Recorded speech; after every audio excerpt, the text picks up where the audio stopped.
దేవుని సన్నిధికి నేను ఎప్పుడు వచ్చేదను, ఆయన సన్నిధిని నేను ఎప్పుడు కనబెడదును అన్న మాట ఈ ప్రాంతంలో ఉంది.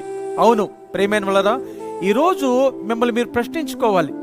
ఈ ఆదివారం దేవుడు మీకు ఆ పరలోకపు మన్నాను ఒకవేళ కానీ మీకు భుజించడానికి దయచేసి ఉన్నట్లయితే తిరిగి మళ్ళా వచ్చే ఆదివారం ఎప్పుడు వస్తుందో అనే ఆశ మీలో ఉండాలి. ఈ లోకంలోని ఎన్నో సంఘటనలు సంభవిస్తున్నాయి.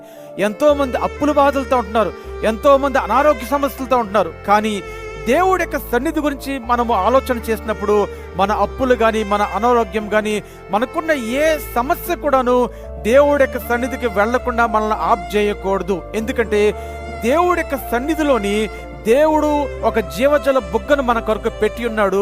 ఎప్పుడైతే మనం ఆశపడ్డామో దేవుడు ఆ జీవజల బుగ్గలో నుంచి ఆ జీవజలాన్ని తాగడానికి మనకు అధికారమును అనుగ్రహిస్తాడు. అందుకనే ప్రియమైన వాళ్ళారా, దేవుడి సన్నిధిని ఎవ్వరు కూడా నిర్లక్ష్యం చేయవద్దు. ఉన్న సమస్యలు, కష్టాలు అన్నీ కూడా దేవుడు తొలగిస్తాడు. ఎందుకంటే ఆయన మాత్రమే నమ్మదగిన వాడై ఉన్నాడు.